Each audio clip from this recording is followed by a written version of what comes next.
Great, let's get started. Welcome everyone. Thank you all for coming. For the next hour or for the next hour and a half, we will have the privilege of hearing from labor leaders in the Philippines talk about ongoing government repression of trade unionists and other groups, and furthermore, how activists in the US can help. And there will be lots to talk about. My name's Carlo. I'm on the DSA International Committee, Asia and Oceania Subcommittee, and I will be moderating today's discussion. So first things first, if you can hear me now, go ahead and share your name and location in the chat. Type in right in the Zoom chat your name and where you're calling from. And while you're doing that, I have a couple programming notes for everyone. So number one, you may have noticed today's panel will be recorded, and we're going to post this after the recording to the DSA IC YouTube. And we also have live captions available for those who need it. So just hit the live transcript button on your Zoom. And next thing, if you have a question at any point, just put it right in the Zoom Q&A box, and we'll get to as many of them as we can, time permitting, of course. Also, another note, later during the seminar, there may be some points where panelists will respond to questions partly in Filipino, and for the benefit of all the non-Filipino speakers attending or non-Filipino attendees, we will have the Zoom translation feature available to you, and a couple comrades of mine will be on standby to give you real-time translations. So if you hear Filipino, you want to click on interpretation, then click on English. Don't do it right now because our panelists are giving their opening statements in English. They'll sound a little muted if you enter the translation channel. But later on, the questions, the Q&A part, that option will be available to you. And you'll see Spanish and French as options in there. Ignore those. As cool as it would be to have Spanish and French translations today, we're just going to be Filipino to English. So last note, I'll call out now, you'll want to keep an eye on the Zoom chat. While folks are speaking, we will be dropping links to various resources that you'll be hearing about throughout today's webinar. And again, we'll be dropping those links right in the Zoom chat, so keep an eye out for it. So without further ado, let's hear from our panelists today. So first up, we have Josua Mata, the Secretary General of Centro.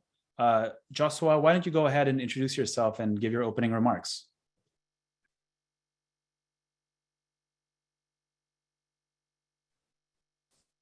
Hi, everyone. Good morning. My name is Josua Mata, and I'm the Secretary General of Centro, which is one of the labor centers in the Philippines. Good morning, Carlo. Morning.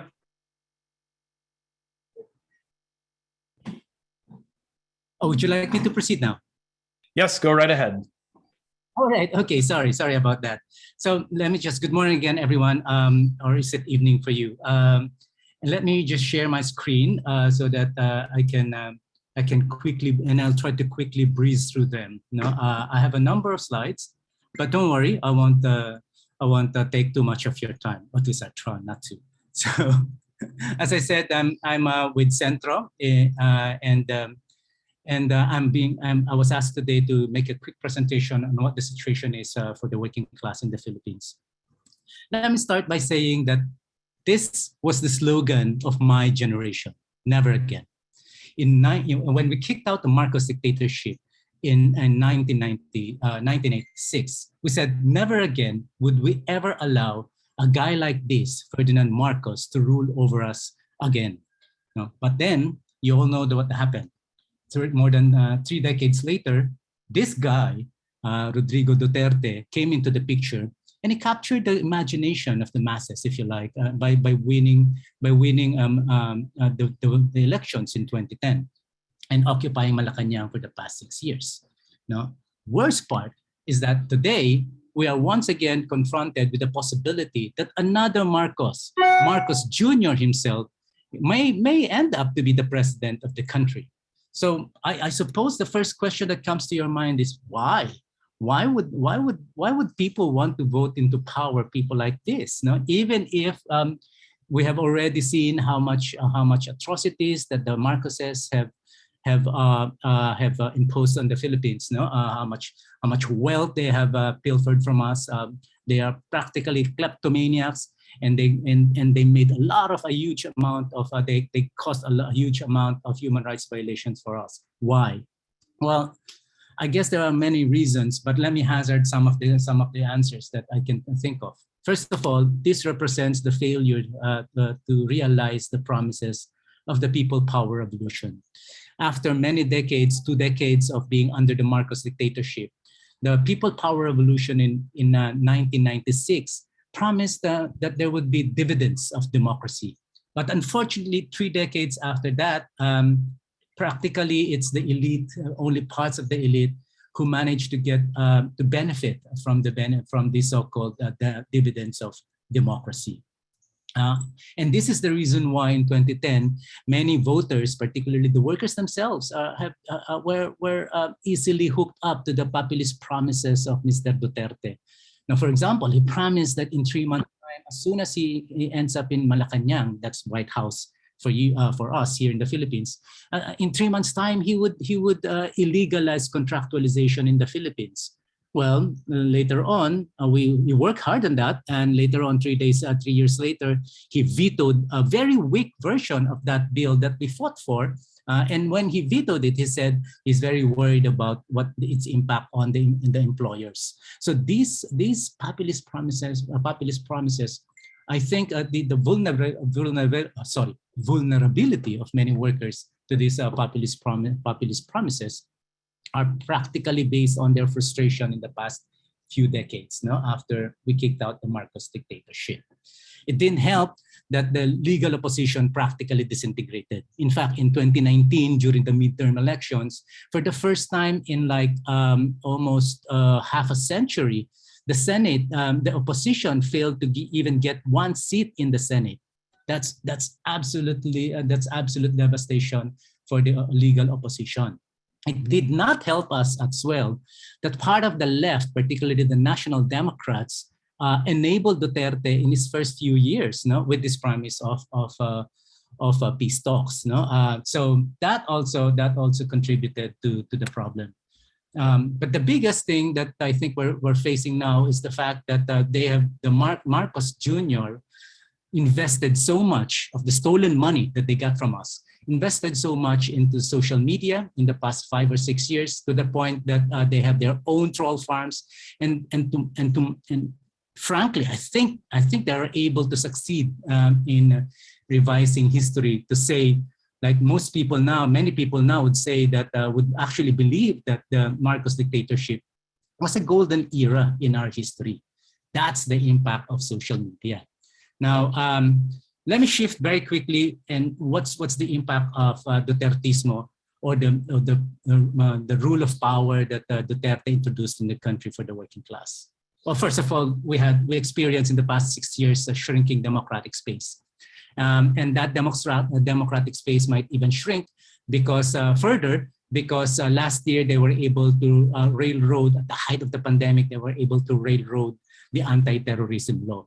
That's a picture of one of our senator, Laila de Lima. She was incarcerated. Can you imagine? A sitting senator was incarcerated, and she still is incarcerated. It still is in jail, simply because Duterte made up a story that she is a cuddler of drug lords, which is absolutely false. But we're still not able to get her out of jail. And then you have this massive misogyny. My wife, Jean Enrique, she's one of the foremost feminists in the country today. She tells me of an anecdotal evidence that clearly since the start of the Marcos dictatorship, sexual harassment among women has increased. And this she knows for a fact because they would normally conduct trainings for young women who, before pandemic, before Marcos, before Duterte, would normally have around 15 to 20% of the participants saying they have had experienced sexual harassment. But during the time of Duterte, this dramatically increased to about 30%. And then you have massive corruption. We thought that the kleptocracy that we've had during the previous administration of Gloria Macapagal-Arroyo is something that we have left behind. But now we're back to that level of kleptocracy. Making the Philippines consistently fall in terms of transnational institutes rating. No? So in 2019, it was 113th out of 180 countries. And then we further slipped to 115. This year, we slipped down to 117. Now, so annually, there is this continuous slip of transparency in the country. And then we have a lot of flawed policies. And this is something that you've seen before the pandemic, but more importantly, during the pandemic, which brought us to the point where even if the Philippines has one of the biggest, incurred one of the biggest loans, debt, we're now deeply indebted to the tune of around 12 trillion pesos. I don't know how much is that in dollars, but 12 trillion pesos. But despite the fact that we're heavily indebted, the Philippines is still one of the lowest in terms of pandemic responses. And this is according to Bloomberg survey. And because of the pandemic and the flawed responses of the government, we now have a massive jobs crisis, which became worse because the Philippine government even used the pandemic as a pretext to phase out transport or jeepney drivers. And there are around phase out jeepneys, which is the iconic mode of transportation for many Filipinos here. And they employ about 500,000 transport workers who were literally forced to be beggars in the streets during the pandemic because the government, ironically, stopped the jeepneys from applying their trade. And that the jeepneys are something like that, the one at the background. Which should have been one of the safest form of transportation because of ventilation. But the government used it as a pretext, as I said, as a pretext to phase out the jeepneys. And that added to the jobs crisis that we were already suffering from. But one of the biggest crises that we're now facing is a rights crisis. And this is an iconic picture of that now symbolizes the war on drugs, which was launched by Mr. Duterte. War on drugs has already killed tens of thousands. But the police in 2019 said that they only have 5,700, while the Human Rights Watch said in 2017 that there are 7,000 deaths. But Senator Trillanes himself said that there are 20,000 deaths as early as 2017. But when Vice President Leni Robredo was given the chance to handle the anti-drug campaign, she said that there were already 28,000 deaths in the country. And about 40% of these are considered as deaths under investigation, which means a number of them, including youngsters, were killed who were not necessarily involved in drugs. But here's the sad part. Despite all these deaths, in just 5 years, this is just 5 years, despite all these deaths, Mr. Duterte ended up saying that he is inutile in terms of stopping the drugs, the drug problem in the country. Now, these killings unleashed a huge amount of, opened up a climate of impunity that made it easier for employers to hire goons in order to kill people, or even maybe work with the military or security forces to hire people. And one of the first trade unionists who actually was gunned down under this administration was a trade union activist from Partido ng Manggagawa and an organizer of Centro. This is Lando Abangan. He was gunned down in front of his house in 2016 in Cebu because he was fighting against, he was vocally resisting the war on drugs, the way the war on drugs is being conducted in his neighborhood. Since then, this is a whole list. About 45 trade union leaders were killed from 2016 to 2019. That's 45 trade union and peasant leaders. And this prompted us to call on the Philippine government in 2019 to invite the ILO high-level mission. But since then, the ILO, the Philippine government failed, they dragged its feet and only invited the ILO high-level mission last year, but only virtually, and therefore that hasn't happened yet. So since 2019 up to the present, there are 7 more killings, and this might have been, more may have been added because there were several killings again after this report. 16 cases of arrest and detention, many cases of forced disaffiliation. Red tagging is a problem. And so let me just focus on red tagging for a while. No? One of the biggest companies in the country, Coca-Cola, is actually one of the worst in terms of red tagging. No? In fact, during the height of the pandemic, the Coca-Cola sacked three of our members or leaders in Pampanga province. No? This was in March 2020, just about the time that the lockdowns are happening, because the union leaders supported their members' desire not to report for work when they feel that the environment is not safe for them. And this is practically within the law. That's actually included in the Labor Code of the Philippines. No? But then Coca-Cola turned around and then claimed that our leaders committed economic sabotage. I've been in the labor movement for 3 decades, comrades, and it's the first time that I've heard that a trade union leader is accused of economic sabotage. Our leaders protested when the local president was sacked, but then they were all arrested and they were all hauled to jail. No, good thing that we were able to get them out before they were actually incarcerated. Now, red tagging in Coca-Cola is massive, no? And it's still, and this is one example of them. For example, in Metro Manila, and this is Metro Manila, no? Can you imagine? In Metro Manila, these workers are Coca-Cola workers who were invited by the PNP to one of their camps. Those are the police at the background. They were invited for orientation. And then later on, they were presented to the media as rebel returnees. Can you imagine trade union workers invited by the police, and then eventually the police claimed in their social media account that these are rebel returnees. This is another picture of what Coca-Cola calls town hall meetings. Coca-Cola would call for a town hall meeting, and then they will invite the police or the security personnel or the members of the NTF-LCAP, which is the committee that works against that allegedly is aimed at stopping communism in the country. And then they will introduce a guy who's speaking on the left who would claim to be an ex-New People's Army member, and then say that Centro is a front of the communist organization and it's a terrorist organization. Now, this is the reason why the ITUC has been consistently tagging the country, the Philippines, as part of the 10 worst countries in the world for workers since 2017. So this is 2017 report of the ITUC. That's the 2018. This is the 2019. This is the 2020. And last year, again, the Philippines is there. Because some countries come and go in the list, but the Philippines has consistently stayed in that list for the past 5 years. So how do we fight?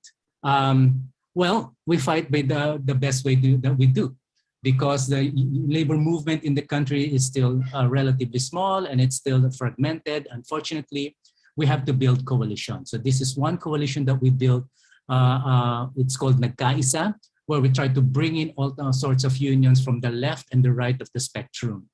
Now, we also build a social movements coalition. No, this is called Kalipunan, no, or league or union of social movements in the Philippines, where we bring in peasants, labor, youth, and other groups, no, so that we can all fight for democracy and human rights. No, we also work with international, particularly with the ITUC and other global unions, so that they can help us address the trade union repression in the country. And this is one poster that we used. I think that we used this in 2019, if I'm not mistaken. We fight against RCEP. We fight against many things, no? But here's the good part. So not everything is bad, no? Despite the fact that we have been dealing with the dictatorship for the past 5 years, we were actually able to win victories, no?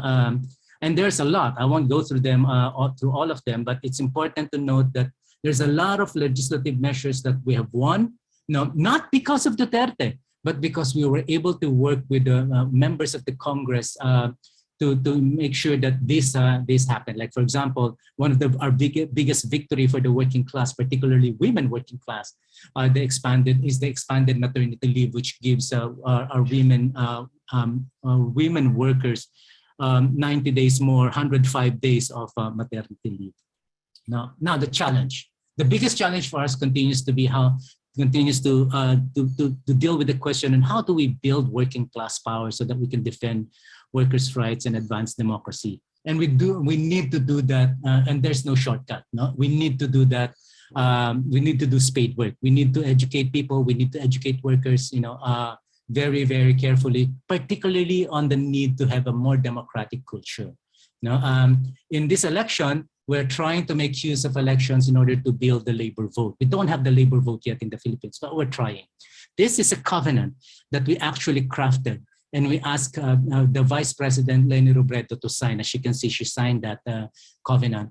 And this is a covenant that we have asked her to sign in exchange for the support of our group for this campaign.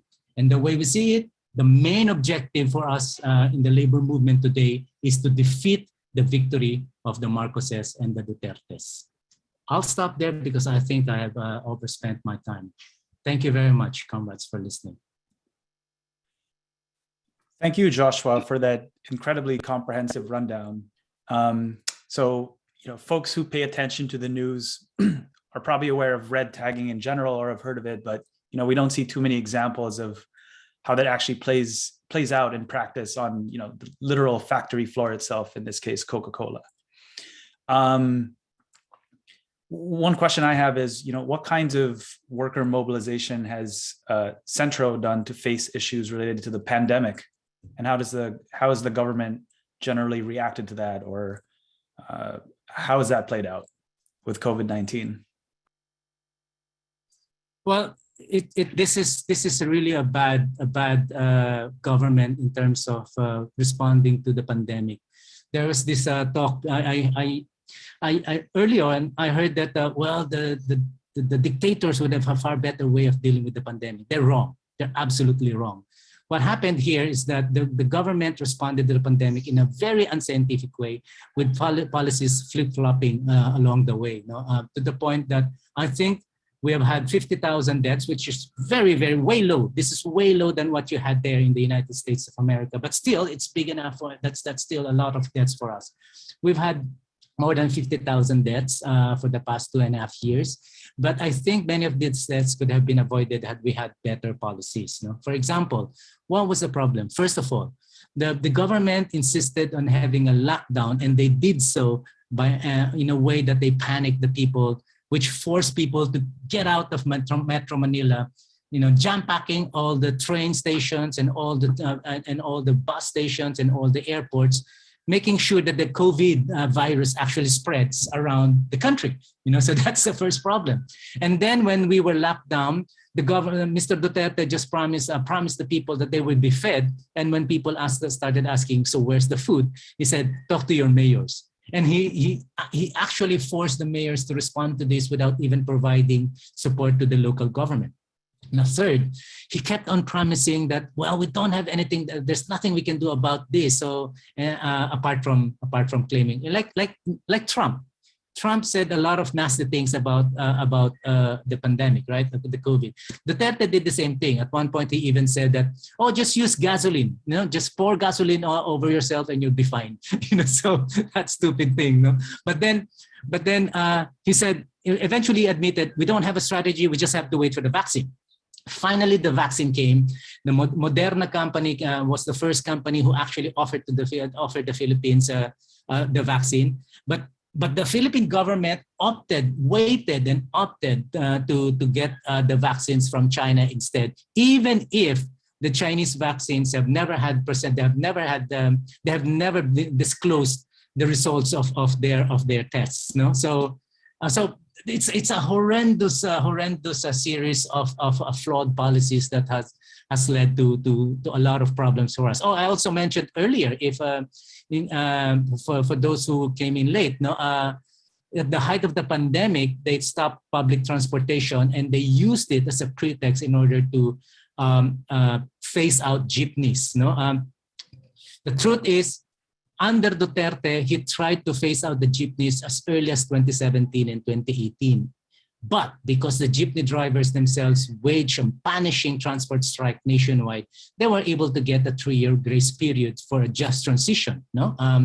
But then during the pandemic, they used this pandemic as a way to phase out jeepneys by not allowing the drivers to apply the routes, and therefore therefore making them beggars, no, forcing them to beg out in the streets. Finally, the health workers, incredible. This is incredible. The health workers, can you imagine? They are supposed to be at the front line of our struggle against the pandemic. And yet the health workers were mostly left to fend off for themselves. No, they were eventually given support under the law, the Bayanihan 2, Bayanihan 1, and Bayanihan 2 law.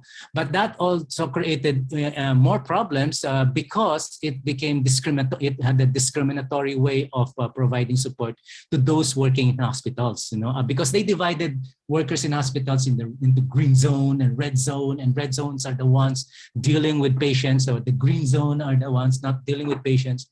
When in fact others, those who are not dealing with patients directly, also end up being sick with COVID-19. Well, because it's airborne. That's the reality. So worst, that's not even the worst. The worst part is that during the pandemic, while we were all locked down, killings actually increased by 50% in the first 4 months of the pandemic. Can you imagine 50% more killings? And it never stopped. It's like, and in one study, we were shown that in January, from January to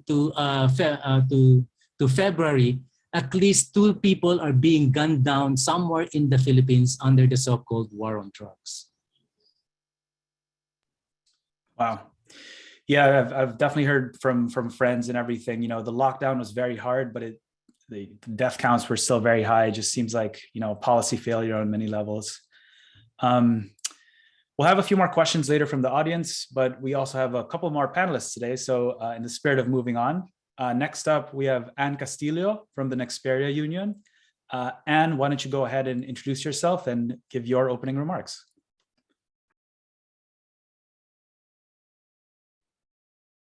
Hello.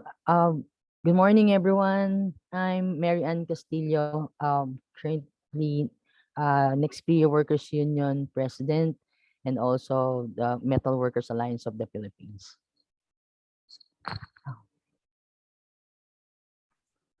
Ann, you can go ahead and share your slides already. Oh, yeah. Okay, thank you.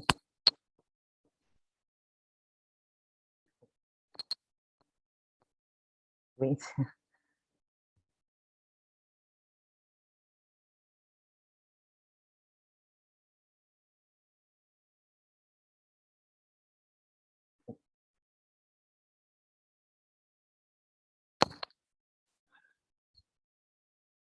Nakikita na ba yung slides?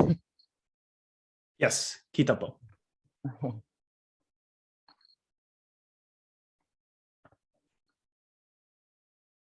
Okay. Good morning again, everyone. Nexperia Workers Union is the Union of Workers in Nexperia Philippines Incorporated, a semiconductor company based in Light Industry and Science Park, or LISP, in Cabuyao, Laguna. LISP is an economic zone where you can find many factories in the supply chain of global brands. Like, for example, our company produces semiconductor parts for Continental and Bosch, etc.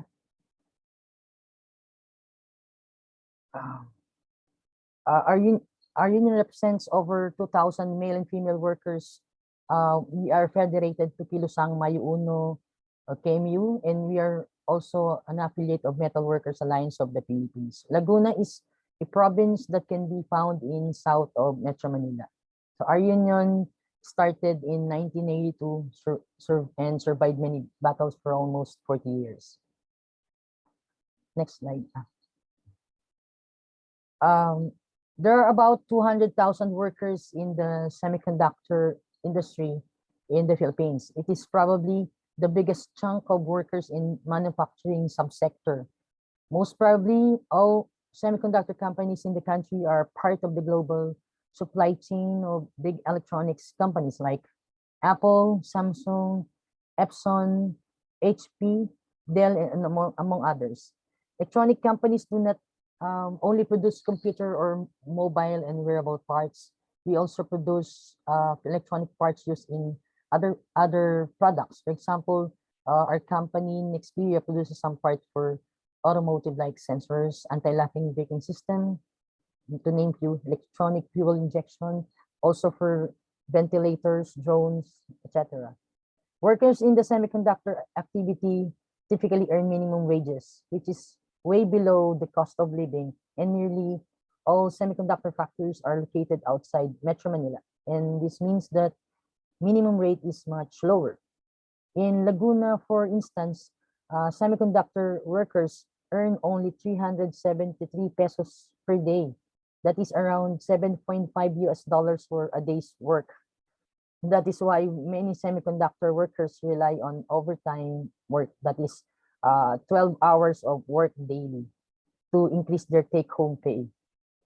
Majority of semiconductor workers are contractual or hired by a manpower agency, and being contractual or casual means earning the minimum wage, having no security of tenure, and greater difficulty to form unions.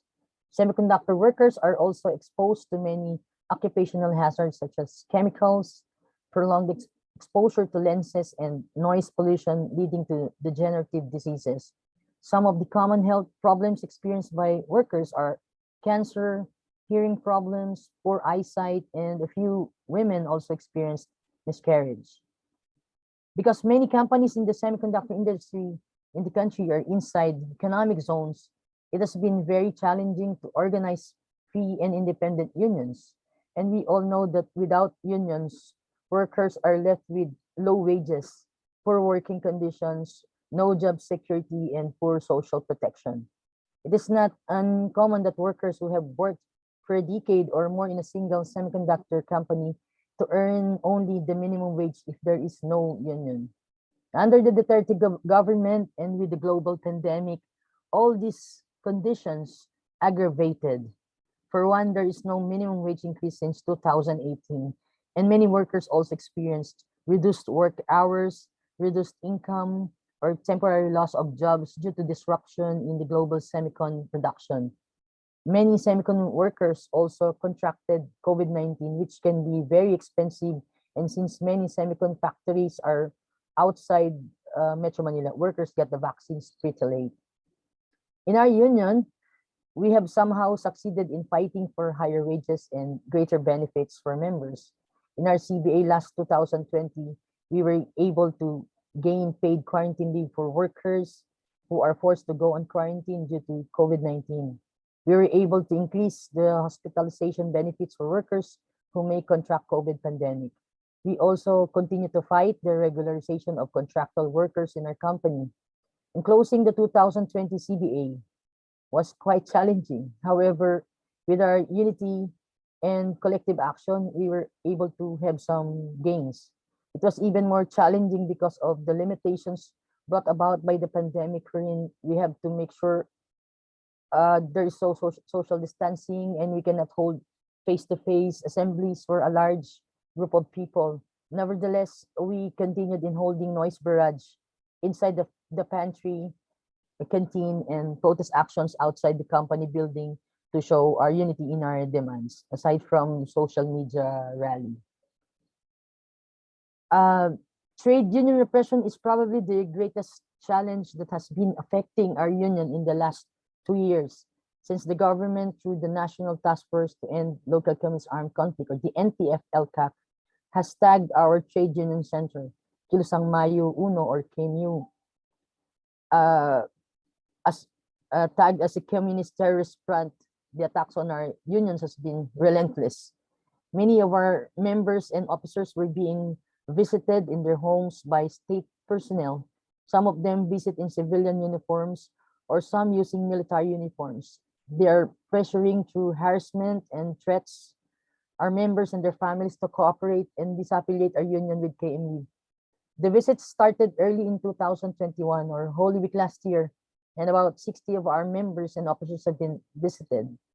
To name a few, our union secretary who just recovered from breast cancer was first to be visited and told to cooperate. She was traumatized by what happened. One of our union shop steward, his house was visited by the state personnel while he was admitted in the hospital. He was then in the ICU battling for COVID-19. A union officer woman, her children were traumatized after uniformed and armed personnel visited their home. The same with another member whose elderly parents were also traumatized by the visit.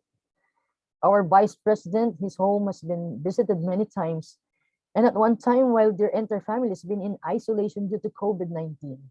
In their last visit to his home, they already threatened to include him in the watch list if does not cooperate. In the house of one of our female union members, the police parked the police mobile in front of for while she was at work, and they confronted one of her child in the middle of his online class. Our women committee head has visited also during Lent and in the middle of the lockdown. A male union member, a production technician, he was at work and there were personnel who visited. This worried his wife who thought something bad happened to her husband. And as for myself, there have been several visitors in the plant asking for me or my profile. So I also worry for my life, my safety, especially whenever I am on my way to and from work, and for my family, especially because one of our affiliate union president in MWAP, Dandy Miguel, president of union in Fuji Electric, was gunned down on his way home from work on March 29 last year, 2021. It has been very challenging and difficult for us. May I point out again that our union has been around 40 years, and if these attacks successfully crush our union, then in the end, it is the workers who shall be at the losing end. There's already a chilling effect, and we can say that it has become more and more difficult to organize workers and unions under this condition, not only for union affiliates with KMU, but also with other trade union centers. Thank you, and God bless us all.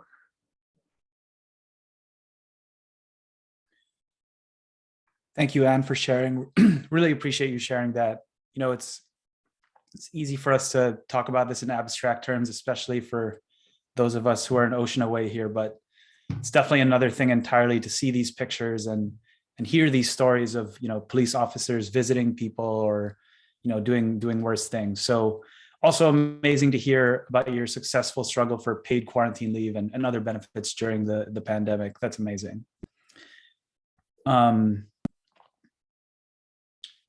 Great. So last but certainly not least, we have Chrissi Fabro, who is the External Vice President of Kabataan Alliance, a national alliance of Filipino youth and student organizations across the US, which is part of the Philippine Human Rights Act coalition. And she's based in Washington, DC. Chrissy, take it away.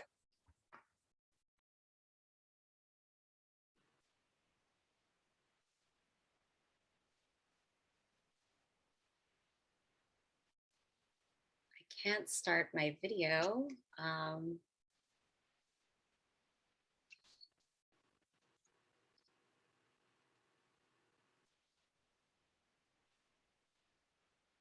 I can see your slides. Okay.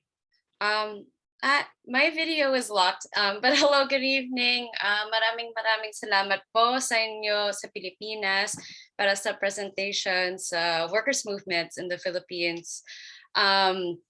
Thank you very much, everyone, for attending. And thank you so much to DSA International Committee. Yes, the slides are showing up. I think it's just my video. I don't know why it has stopped, but it's okay. But yes, so to begin, what is the Philippine Human Rights Act? So the Philippine Human Rights Act is a piece of legislation that was created by grassroots organizations which aims to suspend US military and police aid to the Philippines until such time that human rights violations stop, and responsible state forces who commit these violations are held accountable. Sorry, okay. The PHRA actually has its origins in 2019 when members of Kabataan Alliance, the Malaya Movement, and the International Coalition for Human Rights in the Philippines, or ICHRP-US, lobbied US Congress for a hearing on the Philippines in response to the human rights abuses such as war on drugs, which is mainly a war on the poor, and as well as attacks on human rights defenders and critics that were happening under Philippine President Rodrigo Duterte. We can go to the next slide. So since 2015, the US government has sent over $771 million worth of military aid, military assistance to the Philippines, despite known cases of the Philippine military committing human rights abuses, such as the occupying of communities, aerial bombings, forced evacuations, and even red tagging, which would eventually lead to the assassinations of activists. So we already heard from the experiences of the workers in KMU who were assassinated for their work and the labor movement. So the US is basically arming a dictatorship without any restrictions. So the point of the PHRA is about having the people of the US having the power to say where our tax dollars are going, as well as telling the Philippine government to prove that they are not funding human rights violators. So this graphic was actually taken from the Philippine Embassy's website. So they're not even trying to hide it. So we can go to the next slide. So where the Philippine Human Rights Act is at. So it was first introduced in 2020 by the House, by House Representative Susan Wild of Pennsylvania, and in 2020, and it was reintroduced again as House Resolution 3884 in 2021. Currently, the bill has 30 co-sponsors, seven of who sit on the House Foreign Affairs Committee. All right, next slide. Oh, okay, I still cannot start my video, but it's okay. Okay. So in terms of our coalition members, we consist of, as I mentioned earlier, ICHRP-US, Kabataan Alliance, Kabataan means youth, as well as the Malaya Movement. Malaya means free, and it's an organization against dictatorship and killings, and for democracy, sovereignty, and human rights in the Philippines. We also have our campaign sponsors, which include the Communication Workers of America, the United Methodist Church, Disciples of Christ, and the United Church of Christ, and Ecumenical Advocacy Network for the Philippines. We also have an endorsement base of over 200 organizations. So as you can see, this campaign for the Philippine Human Rights Act actually cuts across different, different sectors. So people of faith, people in labor, youth, students, community organizers, everyone at the grassroots level, are all united in advocating for the PHRA to support the Filipino people. Next slide. So some of the ways that we have been working as a coalition, one of the big things is, of course, building the grassroots movement. While it is a legislative campaign, it is important for us to actually build the mass movement behind the Philippine Human Rights Act. On this slide, in November, we actually laid out 3,000 chinelas or house slippers on the National Mall in Washington, D.C., symbolizing the 30,000 people that were killed under Duterte's regime. And so this was laid out over the course of 3 days. And you can't see it here, but around the border of the of the chinelas were actually photos of people who had lost their lives, under Duterte. So from children and infants that were killed in the drug war, where Duterte considered it collateral damage. We also had We also had labor leaders and even peasant leaders that were, that were also highlighted in this art display.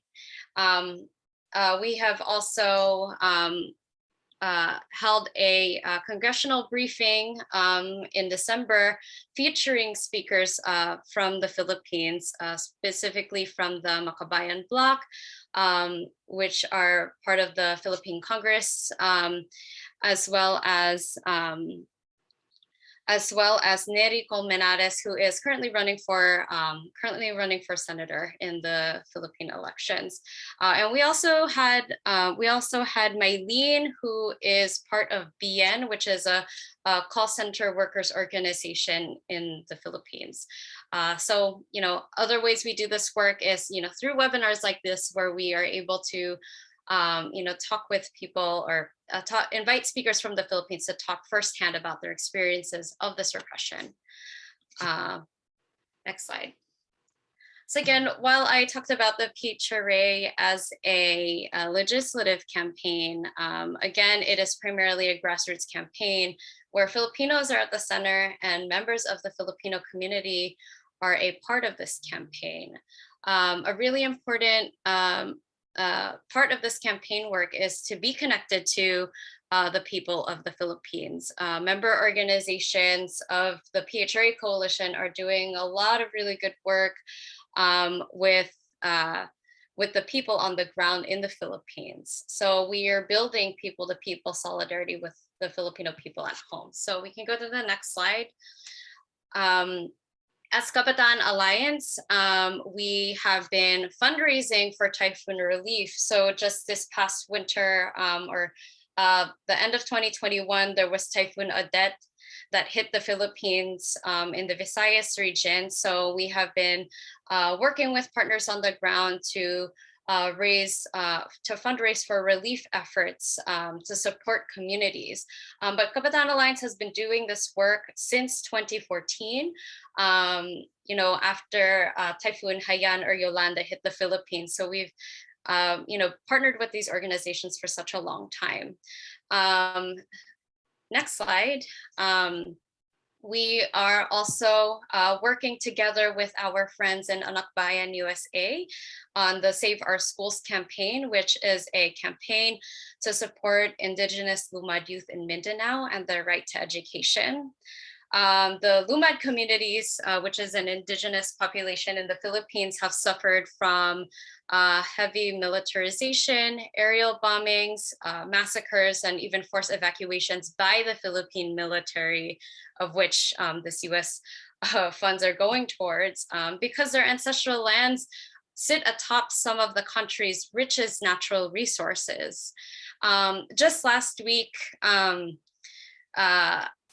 was the massacre of 5 unarmed civilians, all of who have been working with the Lumad communities, including 2 volunteer teachers, some of who we have met either in virtual spaces or in the Philippines, as well as a community health worker. They were massacred while they were coming back from community research. And before their massacre, these volunteer teachers for these Lumad schools were already being red tagged. And so red tagging is a very dangerous thing that impacts many people who are very critical of Duterte, but are also doing the work in advocating for Indigenous people's rights to land. So this is some of the ways that we have been working with those Indigenous communities on the ground. We held a virtual storytelling series called Kwentuhan, where we invited Lumad students, Lumad teachers, as well as other members of the Lumad community to share with us what their experiences were with militarization. And before COVID hit, we were sending Filipino-American youth back home to the Philippines on immersion trips. So we actually had the opportunity to meet with Lumad youth and hear firsthand their experiences and why they were forced to evacuate due to militarization. Next slide. we, as Kabataan Alliance, also together with Untitled USA, during these immersion trips, we were actually able to visit Nutra-Asia workers who were violently dispersed. I can't remember the year now, but several years ago, where they were just, advocating for better working conditions, better wages, but were met with the violence of the police. So we had the opportunity to also visit some of the workers of Nutra-Asia. Next slide.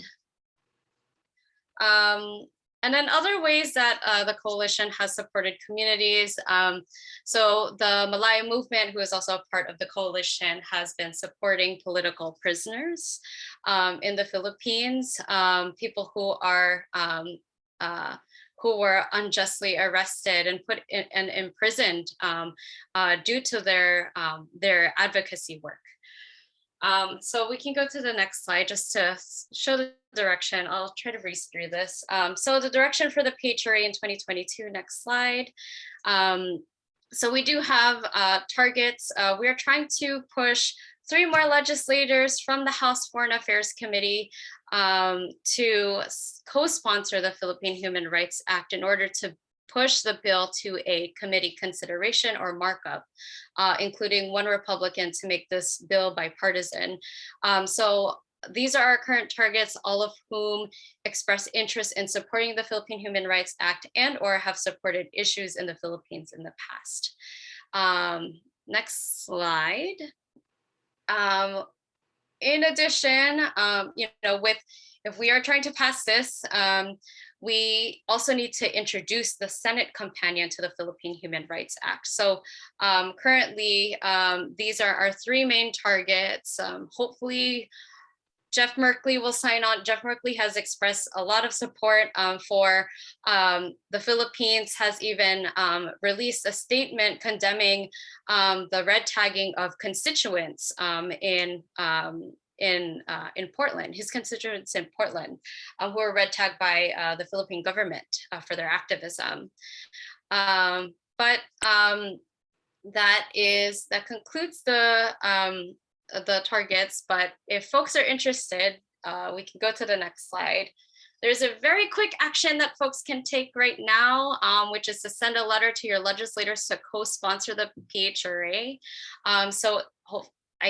I checked this QR code. It did work earlier. So if you do the QR code, it should direct you to the website that shows there, an Action Network petition, where once you plug in your information, it automatically sends a letter to your representative to co-sponsor the PHRA. So I think we started out with 740 signatures on this Action Network.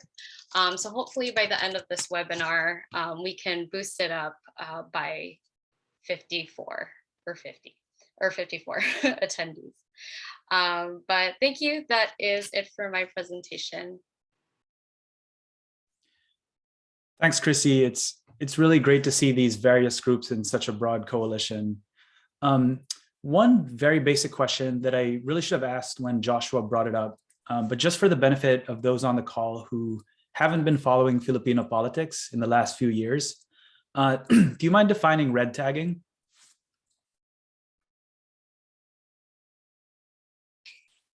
Sorry, I've been trying to show my video for the longest time, but hello.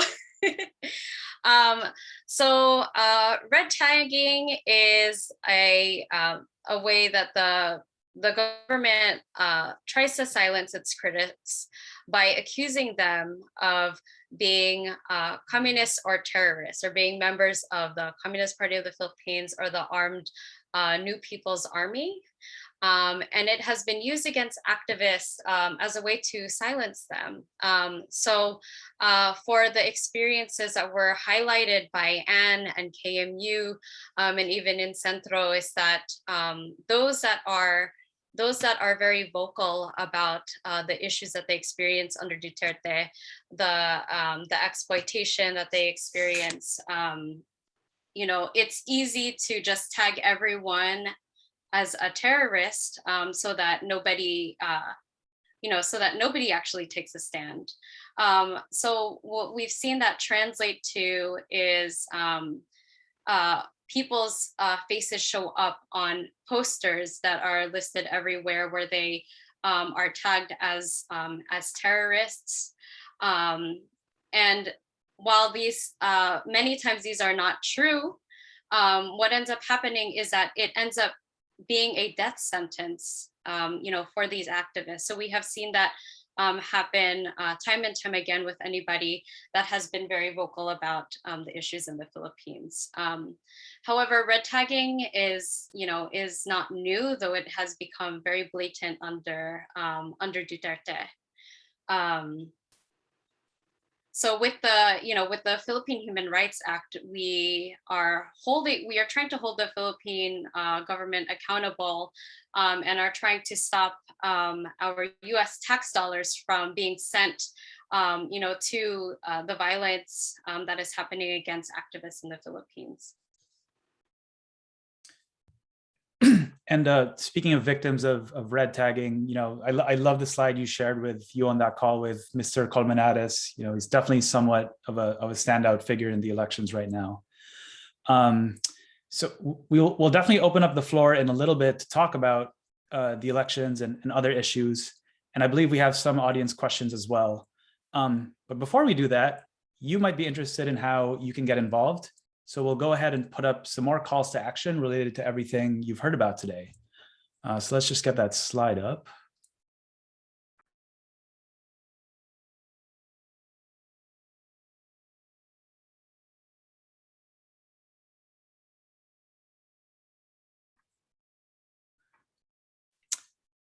Chrissy, you spoke a little bit already to what we can do for the Philippine Human Rights Act. If you want to say a little more about that, but otherwise you can talk about the International Observer Mission.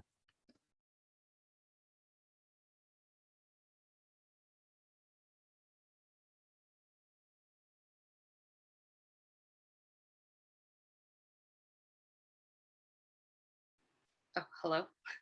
I was looking for the unmute button. Okay, for the International Observers Mission, so this is an initiative of ICHRP Global, as well as their partners in the Philippines. There are early signals to suggest that the 2022 elections in the Philippines will include intensifying political conflict and rampant human rights violations, including the threat of the extension of Duterte's rule through legislative or military means. So we have seen, just even with the recent massacre that happened just last week, it's already a very violent, a violent season. So ICHRP Global initiated the International Observers Mission, or the IOM, in response to a call for solidarity and support from the Filipino people in their struggle to assert their basic civil and political rights, including the right to vote without fear and intimidation. So the IOM is going to take place from March to June 2022. Participants are not expected to participate for the duration of the entire mission, or all 3 months. They can stay for at least 2 weeks, and they are welcome to choose the dates of at their convenience. And so we invite you to join the US delegation if you are available between March and June 2022, where we'll be sending people for a period of 2 weeks at a time between April and the end of June. So if you're interested, it should be part of this link tree that is on the screen right now. Thanks. And the other thing that's on here, you see that text that says share the GSP petition. So the GSP in that refers to the US Generalized System of Preferences. And that is a trade program that provides nations in the global South with duty-free access to the US market, as long as they meet certain minimum standards, including respecting a certain standard of worker rights. So the current iteration of this program expired in December 2020 and is currently awaiting reauthorization by Congress. And a coalition of labor unions and allied groups filed a petition calling on the US government to withdraw the Philippines from the GSP because of the Duterte government's violations of workers' rights. So if you check out the petition, it has a very detailed accounting of the many trade unionists killed, harassed, imprisoned by the government. It's a very powerful document. We can use it to educate our communities about these attacks on workers. So check it out. If you want to look at any of these, scan that QR code or type in that link tree, and it's been dropped in the chat as well. If I may add, Carlo, on these 2 points. Is that okay? Yes, please. So we have been working with the International Labor Rights Forum in order to file this case, together with the other US-based unions. And I would encourage everyone to take a look at it, because the last time we invoked an obscure provision in the US GSP law, way back in 2008, 2009. At that time, Arroyo, Macabagal Arroyo, was the president, and she was also waging a total war. And there were many trade union killings at that time as well. And for the past 2 years, and for 2 years, the Philippine government didn't want to invite the ILO high-level mission. But when we filed the case together with the PAL, workers of PAL, Philippine Airlines, when we filed the case with the ILRF against the renewal of GSP, it immediately forced the Philippine government to rethink, and it invited the ILO high-level mission. Now, I should say that it was very successful in the sense that killings did not stop, but killings drastically declined. But more importantly, it also led to a slew of labor policy reforms, that were very positive, but were all sidelined by Duterte, when it came to power. So today, this time, we're trying to use that avenue again in order to force the Philippine government to mend its ways. The other point I'd like to add, Carlo, is the fact that what makes red tagging so pernicious is the fact that the police and the military and the government who's campaigning against waging red tagging would not necessarily need any proof. In most cases, they will just tag everyone through their social media or the radio station, and that's it. And that's like in many areas of the country, that would be like a death sentence, as Chrissy pointed out. Yeah, it's innocent without proven guilty, guilt by association, and anti-communism all at once, and that's why it's so pernicious, right? Yeah, that's right. Great. So we have a few more minutes here. We'd like to talk a little bit more and answer more questions from the audience. So as a reminder, you can hop into the English interpretation channel through Zoom if you'd like any real-time translation of any Tagalog answers. So to kick things off, one thing I'd like to ask anyone in the group, feel free to jump in whenever. So how do the upcoming elections this year impact the situation, and how are you seeking to engage with the elections? Well, there was a question that was posed on the Q&A on that, and I tried to respond. And I responded by saying that trade unions are responding in various ways. Many, like our group, for example, have directly endorsed a candidate. Unfortunately, there are some, like for example, the Trade Union Congress of the Philippines, which was established by the Marcos dictatorship in 1975. Ended up endorsing endorsing Marcos Jr. But many of us are endorsing VP Leni Robredo, and we're directly campaigning.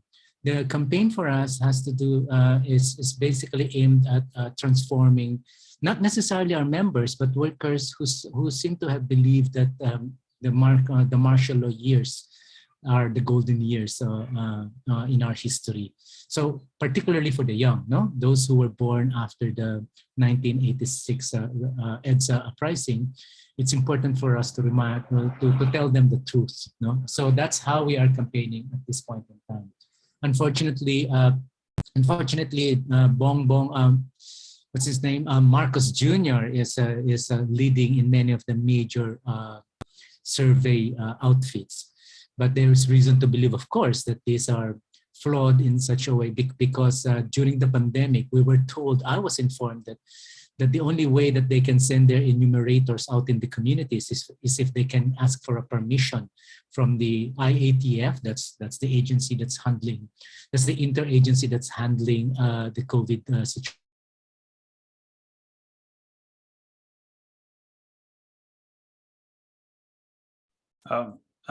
We might have lost Joshua there. We'll get back to him when he reconnects. But Anne, how is Nexperia organizing in preparation for the election? Well, what we can say is that maybe it's one of the questions for us. No, our agenda for higher wages, secure jobs, safe working conditions, and trade union rights are main challenges to the candidates, especially of national post.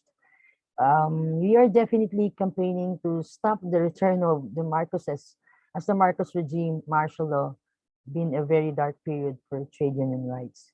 So the national president of Kilusang Mayo Uno, Elmer Bonglabag, is running for Centro, and we are supporting him, as well as the national president of Federation of Free Workers, Attorney Sani Matula and Neri Colmenares, our senatorials, and as well as other progressive candidates. We will support them, and we believe it is way of bringing forward workers' demands and agenda which have been neglected in the last 6 years.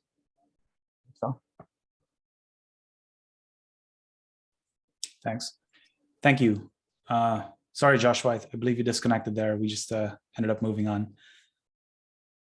But was there anything you wanted to say? You were talking about the IET. Oh, sorry, that's okay. Go ahead. Go ahead. Thank you. Great.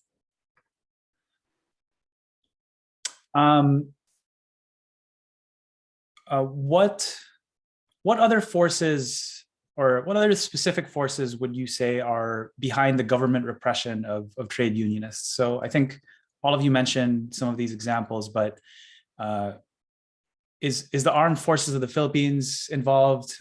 Like, what sort of connections to international capital do these forces have? Or is it just like a smattering of different, basically whoever the Duterte government can pay to visit people? Like, how would you describe the specific composition of the mechanism by which this repression is happening? I think, if I may, I think what happened is that the war on drugs created the climate of impunity. And in this climate, unscrupulous employers are able to then use their own influence with the military or with the police, or even sometimes hiring their own goons, in order to intimidate, harass, and even kill trade union leaders. So, for example, that's the reason why I highlighted in my presentation earlier the role of Coca-Cola. Can you imagine? Coca-Cola is a transnational corporation. In the Philippines, there's only one Coca-Cola company, but there are more than 40 trade union collective bargaining agreements, which means every plant would have at least 2 or 3 collective bargaining agreements. So in the first place, Coca-Cola has been very, very good at the divide and rule tactic. But having said that, what Coca-Cola did during the past 2 years is that those who are very vocal and those who are very assertive about their rights were subjected to red tagging. And Coca-Cola does this by inviting the NTF, that's the interagency that's working on the government's anti-communism campaign. They would invite them, they will call for town hall meetings, and then they will invite speakers from the NTF LCAP, who will then present people who would pose themselves, who would explain or would introduce themselves as former members of the New People's Army. And then they will start red tagging everyone, including our own union. And as I explained in some of the presentations, they would even call pictures from the Facebook account of leaders and organizers, and then distort it and claim that these are Like, for example, one of our organizers who is here with us, actually, one of our organizers' pictures, Rods is here.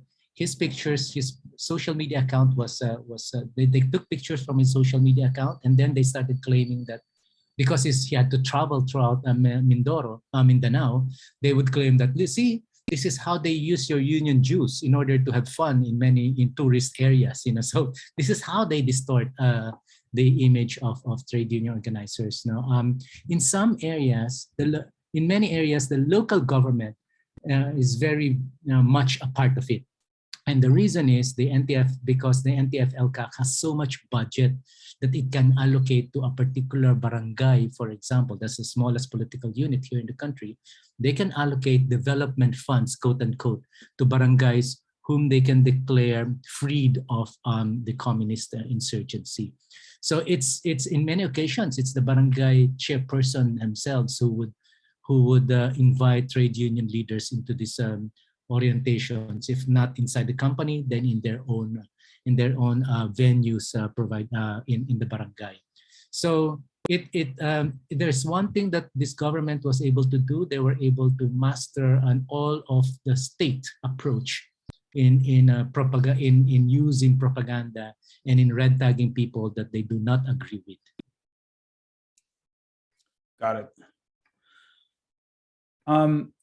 And one thing I'm curious about with regards to the semiconductor industry in the Philippines, when the workers are red tagged, or when the trade unionists or labor representatives are red tagged, generally, how do the employers react to that? Do they just completely turn a blind eye to it, or do they support the government when this happens? Do they fire the people involved? I'm very curious how that works. Okay, maybe someone will translate my Yes. Okay. Yung pagre-red tag sa amin, dahil na-red tag yung aming mother federation, and therefore So yung red mga, tagging against us, including our mother federation. kaya yung mga local unions na under ng aming mother federation ay sinasama doon sa pagre-red tag. Which is why local unions that are under the mother federations that are red tagged are also red tagged in turn. At sinasabi nila na yung mga union dues daw namin ay itinutulong daw at ibinibigay doon sa mga sa sinasabi nilang New People's Army, na hindi naman totoo. So they're claiming that our union dues are allegedly going to the New People's Army, which is not true. When in fact, itong pandemic, wala kaming nakuhang ayuda from the government kasi daw kami, mga workers from multinational company ay hindi daw bibigyan dahil ang bibigyan lang daw ay mga small and medium enterprise. So us as factory workers did not receive any kind of social aid. And the government is claiming that only small and medium enterprises are entitled to the aid. Kaya walang ibang makakatulong sa amin kasi yung aming company naman, in fairness, sumusunod naman siya, maano naman siyang sumunod sa mga safety protocols para maging safe yung mga manggagawa.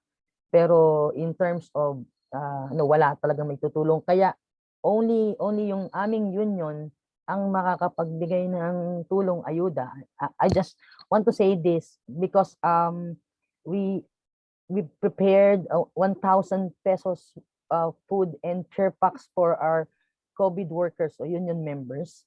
In fact, for the last year, in fact, since the pandemic started, we had almost until now had 700 plus COVID infected workers or union members. That's why we have naglabas na kami ng pera na ganung kalaki. We had to release funds of our own in making care packages for our sick co-workers who caught COVID-19 themselves. And even extended our help with the contractuals other agency, contractual agency in our plant. So even employees that were hired through the contractual agency, the contractualized workers, we had to help them too. That's why the employees or the members of the union, when the state forces visited their house, they can smartly say that no, our union is ganito, our union is handang tumulong para sa aming They can members. confidently say that our union is here to stand for us and by us and to grant us our rights. Yun. Kaya nagpapatunay lang doon na yung pinapatunayan ng pagsagot ng mga members doon sa mga bumibisita sa kanila, doon sa binibintang nila na at magre-red tag sa amin. So this only proves what our coworkers are asserting whenever they're visited by the police or the state agents, you know, that they are attesting to the validity of our union. So maybe we are continue to calling to end terrorist tagging and vilification of trade unions, to stop the visit and harassment in our members and offices. We are also calling for justice for Dandy Miguel, stop the attacks on our union. There is strong unity amongst trade unions in the country calling to end the attacks, and a united call for the ILO high-level mission to continue.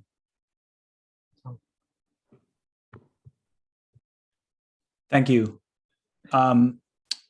Chrissy, I'll ask you a question about the Philippine Human Rights Act, and then if we have some time left, there's some questions in the chat about the elections, so I'll try to ask both of those.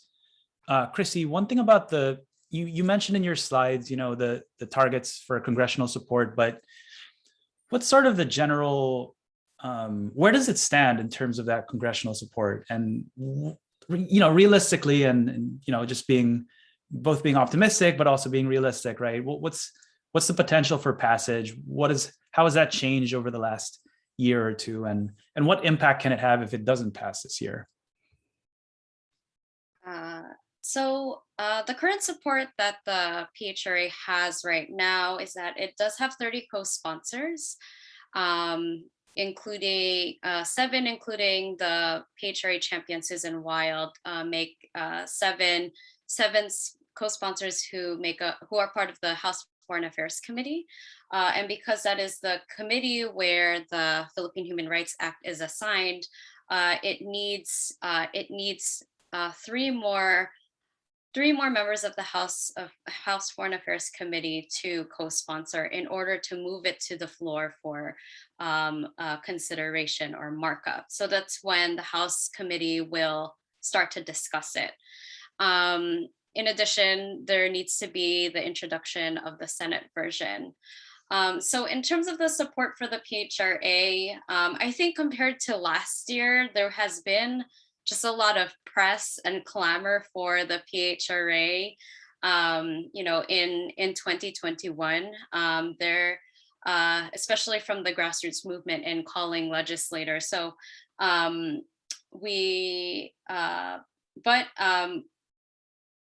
in terms of thinking about its,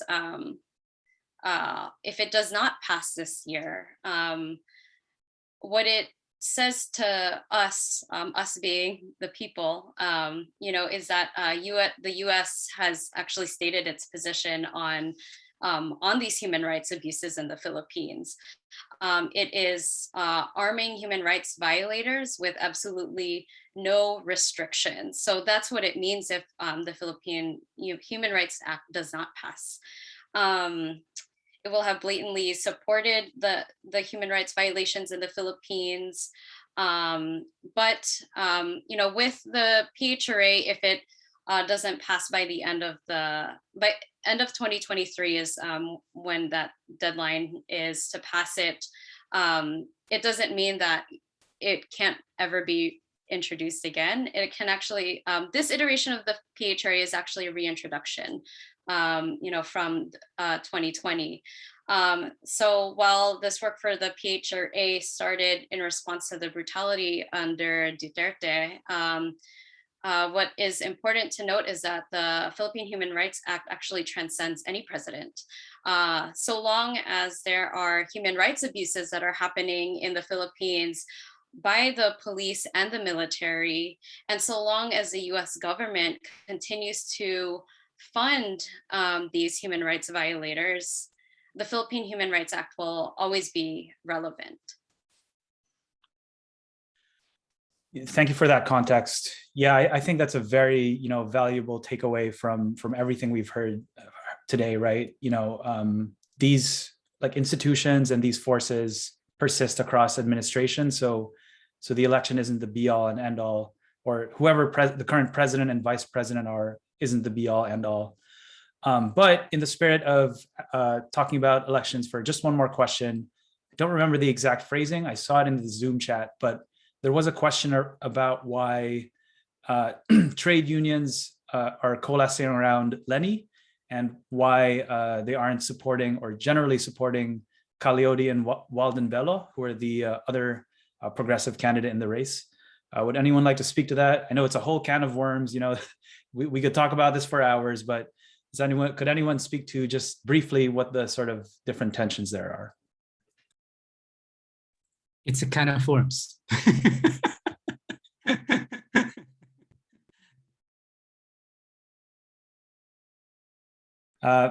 Yeah, it's definitely a lot of things going on. Cool. I don't think we have any more questions. Does anyone have anything that they'd like to ask any of our panelists? Oh, I see a couple questions in the Q&A now. There's a question here. What has been the role of DSA members in Congress like AOC in supporting the PHRA? That one would probably maybe be for you, Chrissy.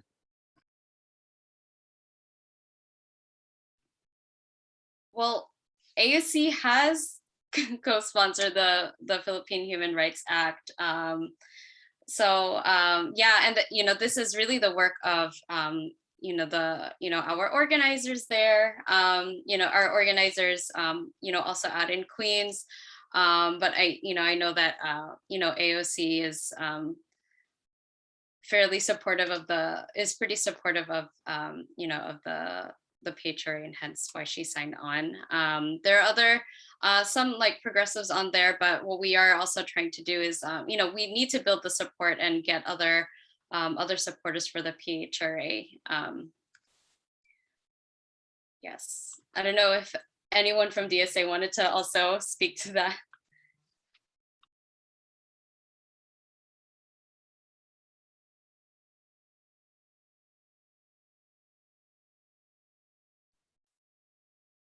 I don't think we have anyone now who'll speak to it, but that was a good answer. Thank you.